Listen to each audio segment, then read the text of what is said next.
After the detailed discussion of Bose-Einstein statistics, now we are going to start the next uh, quantum statistics, which is also called Fermi Dirac statistics. And as usual, you have seen in the Bose-Einstein statistics. First of all, we will see the basic fact of this Fermi Dirac statistics, and this basic fundamental of Fermi Dirac statistics is nothing. This is simply called Fermi Dirac distribution law. So in this lecture, our aim is to discuss or to obtain what is Fermi Dirac distribution law. Okay. In fact, in this lecture, we will obtain a function which is called Fermi Dirac distribution function or FD distribution function, and that actually deals with the law of Fermi Dirac distribution.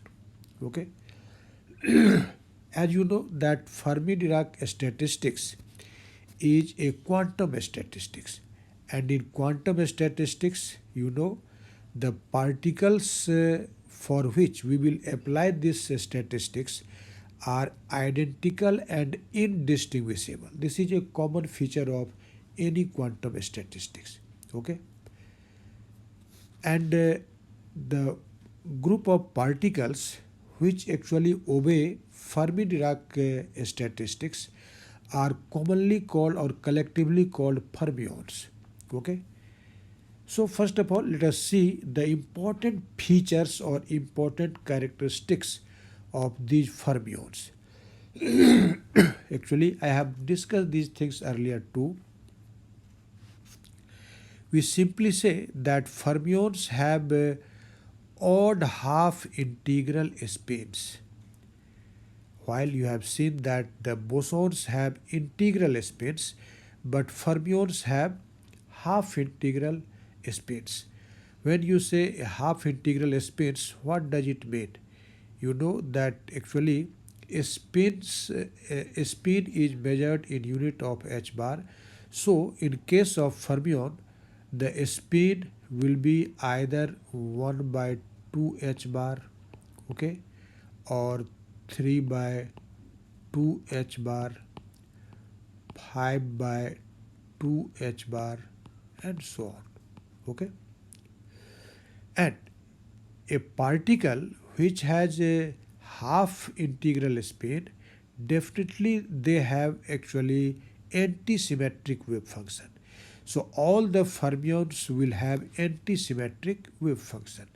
When you say anti-symmetric wave function, what does it mean? It means psi of 1 2 is not equal to psi of 2 1, but it is equal to minus psi of 2 1. Okay, and so we simply say that fermions have anti-symmetric wave function. Okay, and any particle which has odd half integral spin, that definitely obeys the exclusion principle proposed by Pauli, which is called Pauli's exclusion principle. So these fermions obey the Pauli exclusion principle. And when you say that the fermions obey Pauli's exclusion principle, what does it mean? You know, according to this principle, not more than one fermion can be in the same quantum state. Okay, so you can say that two or more fermions cannot be in the same quantum state in accordance with the Pauli exclusion principle. Actually, this principle restricts the distribution of fermions among the different quantum states. And so, while we will discuss the distribution of fermions among different quantum states, definitely this principle must be taken into account. Okay, so the distribution law of fermions is governed by the Pauli exclusion principle. Okay, now to know what is Fermi Dirac distribution law, let us consider an isolated system of fermions, and we consider that this n represents the total number of fermions which we have to distribute in different quantum states. Okay. And as I have told you earlier, that our aim in this lecture is to find a very important function which is actually called Fermi Dirac distribution function, and it is denoted by the symbol f of e. And this is what? This is actually the average number of fermions per quantum state. Okay, it means what is the number of fermion in each quantum state, that is represented by this function. Actually, this is just a measure of probability, and so this is also called occupation probability. Okay, or commonly people says this function as Fermi Dirac distribution function. Okay, and how we can obtain this f of e, let us see now. As I have tell you that n represents the total number of fermions distributed in different quantum states. So let us now consider the different configurations in accordance with the energy or quantum states. Okay, let us see. We consider that N1 is a group of fermions in which each fermion has energy eigenvalue equal to E1. Okay, and this energy level or this eigenstate, you can say, is actually a degenerate eigenstate, and its degeneracy is equal to G1. We consider when you say that energy eigenvalue E1 is G1 fold degenerate, what does it mean? It means the energy eigenvalue is E1, but corresponding to this energy eigenvalue, there are G1 quantum states. This G1 represents the different quantum states. These dot represent the different quantum states. Okay. And similarly, N2 fermions form a group, and that in that group each fermion has energy E2. It means all the N2 particles are found in an energy level whose energy is equal to E2, and this energy level is G2 fold degenerate, or in other words you can say that this energy level is G2 fold degenerate, or its degeneracy is G2. Okay. That means there are G2 quantum states in the energy level E2. Okay, G2 quantum states. And in similar manner, you can say that Ni fermions form a group which all these fermions are in an energy level having energy Ei, and this energy level is Gi fold degenerate. Okay. Now, our aim is to distribute all the fermions among these different quantum states. Okay. So, as you can see that these N1 particles are distributed in G1 quantum state, N2 particles are distributed in G2 quantum states, or in general you can say that these Ni fermions are distributed in Gi quantum states. Okay. Now, according to the Pauli Exclusion Principle, you know that we cannot put more than one fermion in any one quantum state. And as if you consider this ith energy level having energy Ei, the number of fermions which are present in that energy level is Ni, and that Ni should be distributed in the quantum states Gi. But as according to according to Pauli Exclusion Principle, no two fermions can be found in the same quantum state. So if all these Ni fermions are distributed in Gi quantum states, so definitely the number of quantum states cannot be less than the number of fermions. So in general, we simply say that this Ni must be less or equal to Gi. It means number of fermions at most may be equal to Gi, but never greater than Gi, because in that condition all the particles cannot be distributed, because then pairing will be required. Okay, so you can say that according to the restriction imposed by the Pauli Exclusion Principle on the distribution of fermion, this Ni must be less or equal to Gi. It means the maximum value of Ni should be equal to the number of quantum states Gi. Okay. So, if your aim is to distribute these Ni fermions among Gi quantum states, so how we can distribute it? Actually, you can pick up these Ni states out of the Gi states and put one particle in each of these Ni states. Okay, among the, let us say these are the different Gi states. These line represents, these represent Gi, and among these, let us consider we pick up these quantum states, which represents actually the value of Ni. Okay, so among these Ni from the Gi quantum states, we have picked up Ni quantum states and put up one fermion in each quantum state. Okay, so you can say that the number of ways in which Ni fermions can be distributed in Gi quantum states is the same as the number of ways in which Ni quantum states can be chosen from the Gi quantum states. So actually, what will be the number of ways in which this this Ni quantum states can be chosen or can be selected from the Gi quantum states? You know from the theory of permutation and combination that that number of ways will be simply equal to Wi equal to Gi Cni. Okay, and you know that this Gi Cni is equal to what?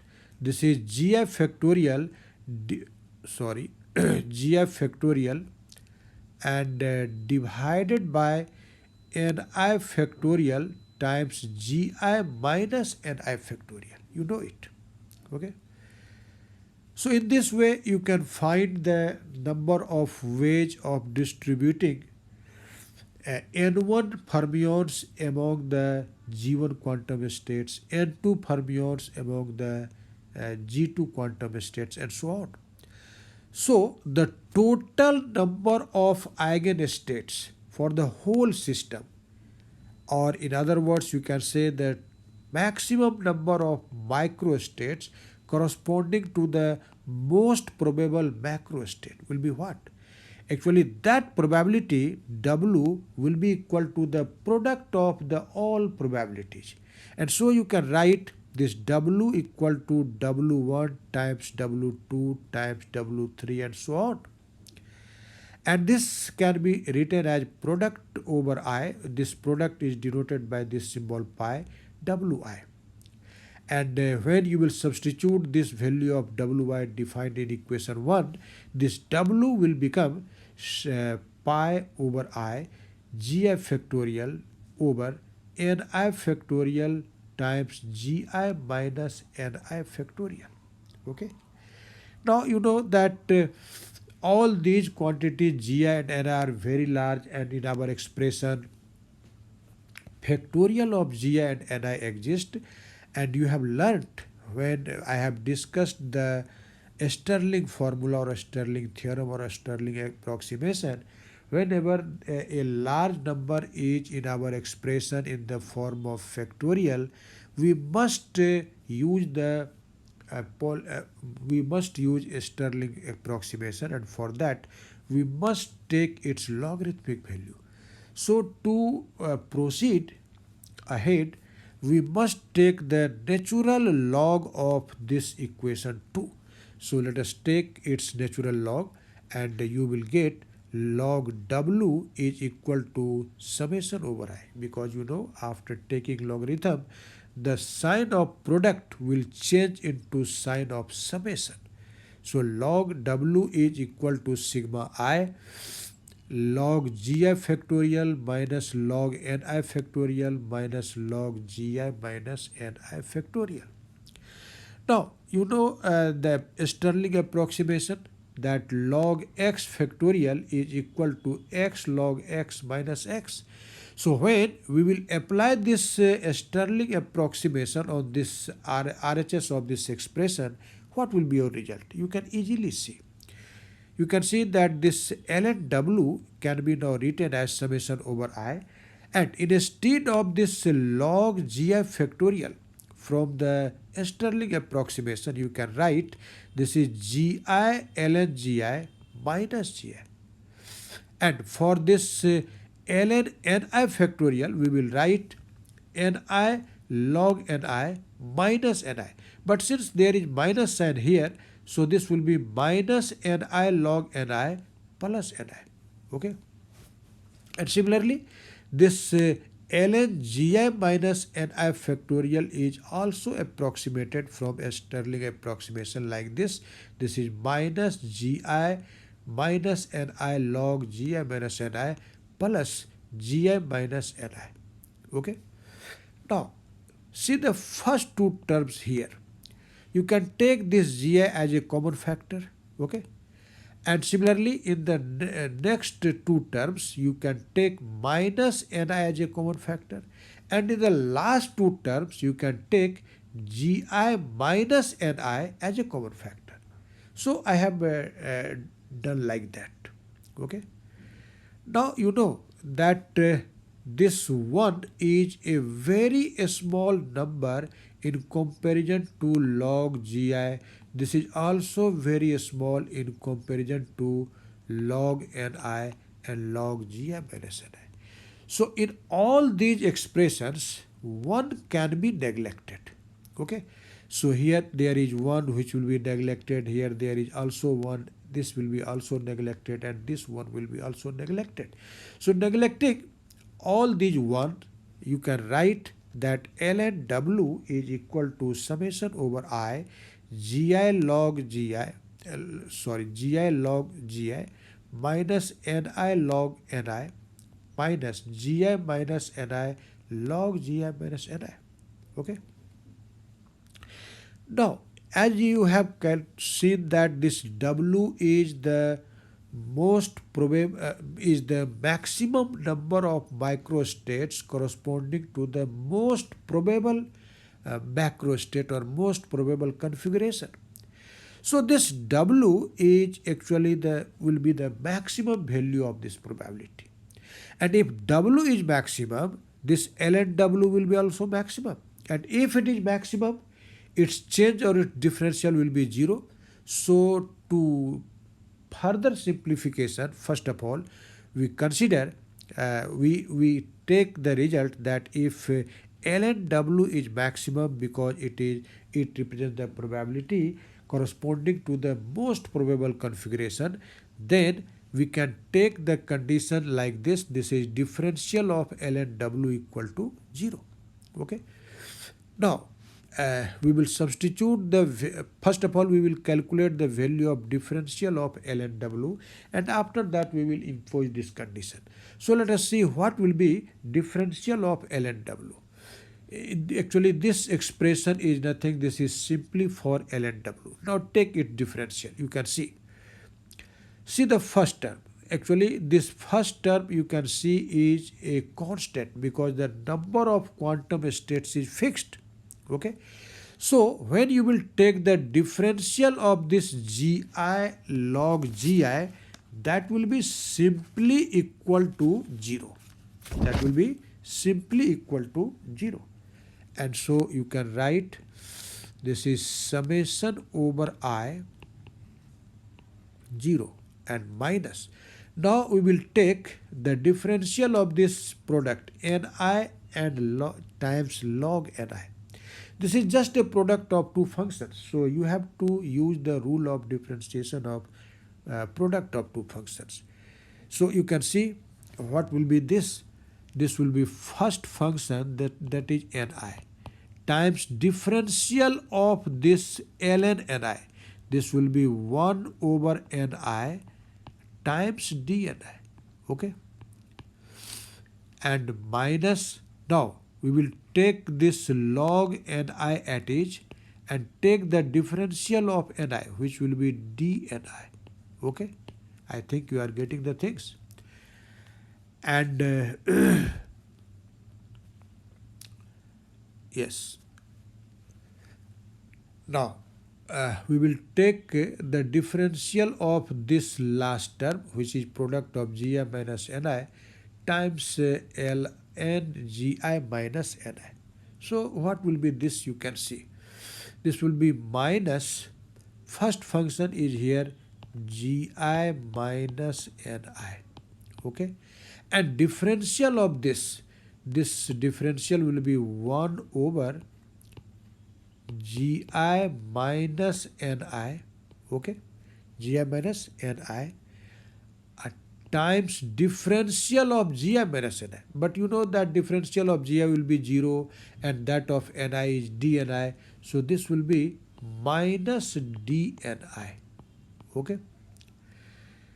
Now we will take this second factor ln Gi minus Ni at age and take the differential of this Gi minus Ni. But here there will be also minus sign because in the beginning there is minus. So this term will be also negative. So take here also the minus sign, not plus sign. Okay. So this is minus log Gi minus Ni at times differential of Gi minus Ni, which will be actually equal to minus dNi. Okay, minus dNi. Now we will simplify the RHS of this equation a little bit. You can see this will be summation over I. Okay, summation over I, and this is minus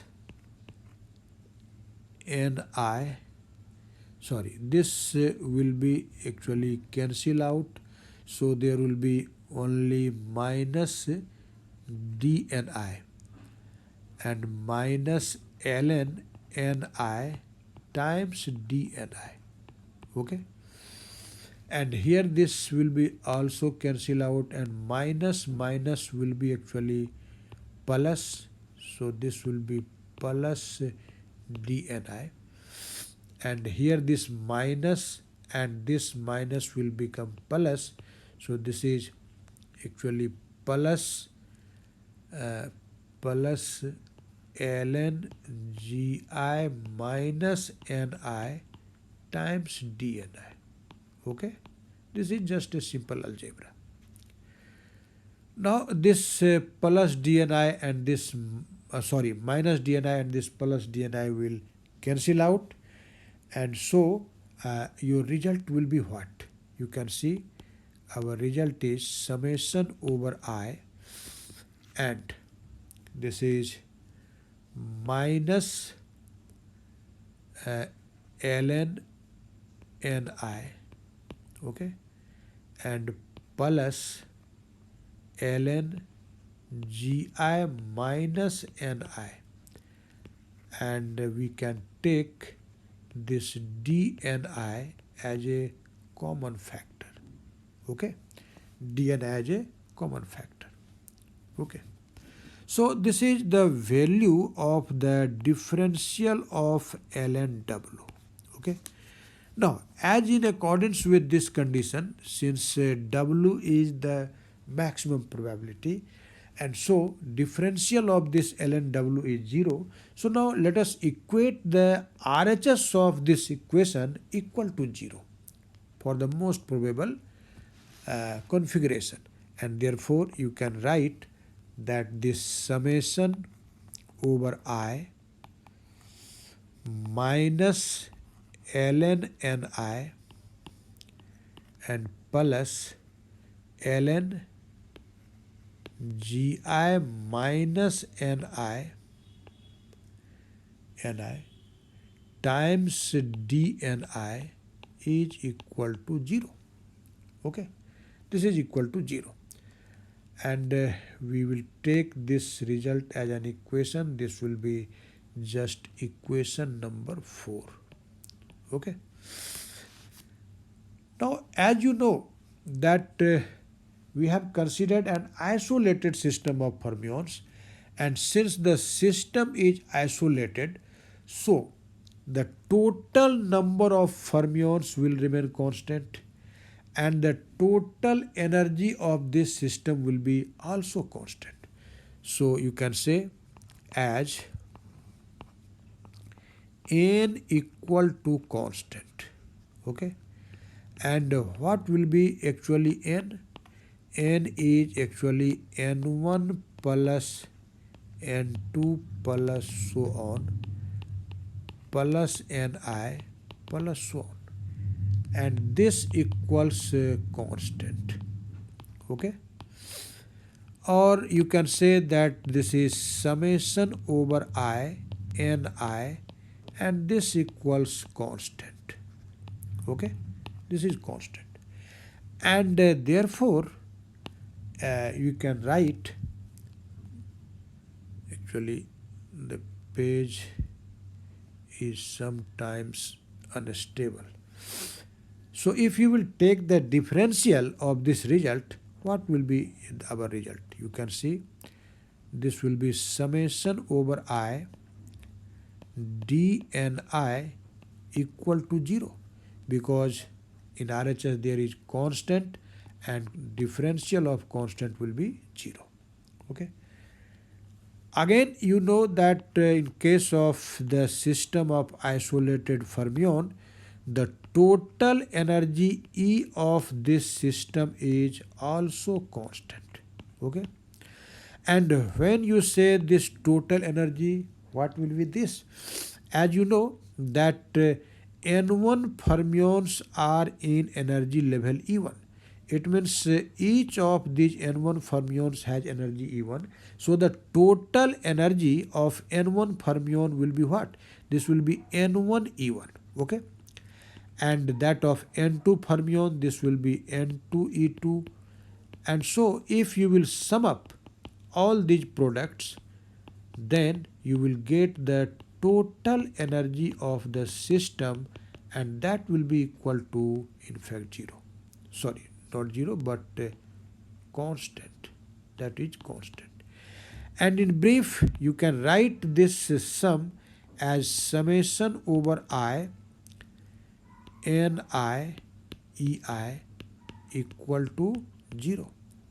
Sorry, again I have written 0, but this will be constant but not 0. Okay. Now let us take the differential of this result too. So when you will take the differential, the result will be summation over I ei dni is equal to 0. And this is your equation number 6. Okay. Now we have actually two results due to the isolated condition of our system, and as you have learnt in the previous lecture, we use to get the specific result the method of technique of Lagrange undetermined multiplier, and for this we will multiply this equation 5 by a factor alpha, and this will be multiplied by beta. Actually this alpha and beta will be recognized later. What are these? So, and we will multiply equation 5 by alpha, equation 6 by beta, and after multiplication we will add these two equations in equation number 4. Okay. But you can see, since RHS of all these equations is 0, so even after multiplying by alpha and beta and adding in equation 4, your result will remain 0. Okay. So after doing this algebra, what will be your result? You can see this will be summation over I. Okay. First of all, we will write the equation number 4, which is like this.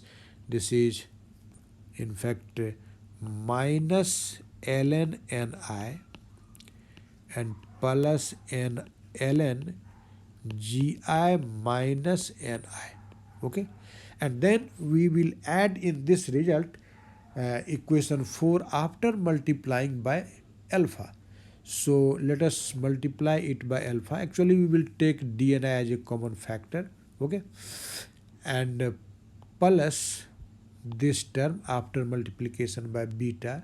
So this will be beta Ei. Okay, and as all terms contain Dni, so I have taken it as a common factor, and this will be equal to 0. Okay, but as you know that for particular values of these alpha and beta, each term can be separately set equal to 0. Okay, and therefore you can write that the term inside this square bracket will be equal to 0, and therefore you can write like this. This is in fact this first two terms can be written as ln Gi minus Ni over Ni. This is just the simple formula log A minus log B equal to log A by B. Okay, and plus alpha plus beta Ei, this is equal to 0. Okay, now you can write this expression as log Gi minus Ni over Ni. Okay, and this equals minus alpha minus beta Ei. Okay, minus beta Ei you can write, and therefore this Gi minus Ni over Ni, what will be this? This will be simply e to the power minus alpha minus beta Ei. Okay, it is clear or not? Very easy calculation, you can think. Now this will be Gi divided by Ni minus 1, and this is equal to e to the power minus alpha times e to the power minus beta Ei. Okay, now take this one which is in LHS now in right hand side. So what will be your result? Actually Gi are divided by Ni. This will be equal to 1 plus e to the power minus alpha times e to the power minus beta Ei. Okay, minus beta.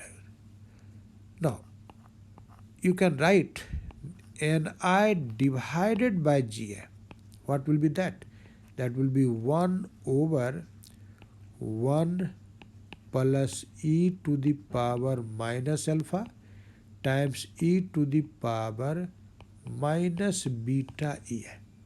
Okay, minus beta Ei. Let us take this as an equation. This is equation 7. Now we will see later on, or you have also discussed it earlier, that this factor beta actually when it is evaluated it comes out to be minus 1 by kT in accordance with the manner which we have followed here. And here you know that this K is what? This is Boltzmann constant. Okay, this is Boltzmann constant, and T you know is temperature, Boltzmann constant. Okay, and we will see also later on that this alpha is equal to EF over KT. Actually this EF is an energy which is called Fermi energy or Fermi level. Also it is called Fermi level, Fermi energy. Actually in the forthcoming videos we will discuss in very detail the concept of this Fermi energy. but here I have written directly, but later on we will see what is this Fermi energy, what are its important properties. All these things will be discussed in the forthcoming lecture. Okay. So when we will make these substitutions in equation 7, what will be our result? You can see the result will be Ni divided by Gi will be equal to 1 over 1 plus e to the power minus alpha, but alpha is this much. So this is minus EF by KT. Okay, and times e to the power minus beta EI, but beta is minus 1 by KT, so this will be EI divided by KT. Now we will multiply these two exponential factors, and actually what is this Ni by Gi? You can think. As you know, Gi is the number of quantum states and Ni is the number of fermions distributed among these quantum states. So if in Gi quantum states the distributed number of fermions is Ni, then what is the average number of fermion in one quantum state? That will be Ni divided by Gi. So this Ni divided by Gi represents the average number of fermions per quantum state. And as I have told you earlier, that this quantity which represents actually the average number of fermion per quantum state, that is called Fermi distribution function, and it is denoted by the symbol f of Ei. So we can write that this f of Ei is equal to what? This is 1 over 1 plus e to the power Ei minus Ef divided by KT. Okay, divided by KT. Say this is your equation 8. But as you know that the energy distribution in a statistical system is almost continuous, not discrete. So when we consider that the energy levels are almost continuous, we definitely have to drop this suffix. We can not talk about the E1, E2, E3 energy levels, but we will have to consider the closed energy levels like E and E plus D. So when you will drop the subscript I, then this equation 8 will be written as f of E equal to 1 over 1 plus e to the power E minus Ef divided by KT. Actually this function f of E, as I have mentioned earlier, that this represents a function which is called Fermi Dirac distribution function, or it is also called occupation probability. Actually this f of E, which is called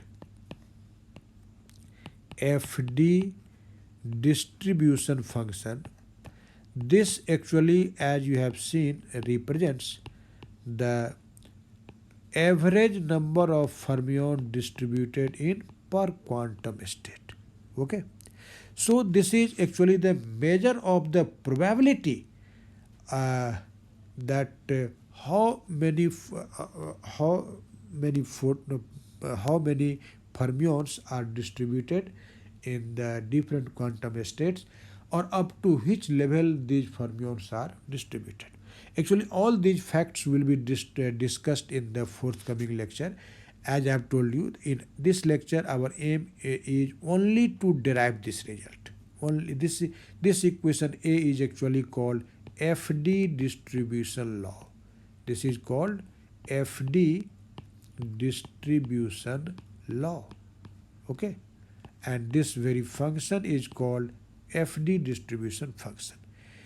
So nothing there is a physics very less in this lecture, But in the forthcoming lecture, physics will dominate, mathematics will be smaller, and we will discuss this function f of e in very detail.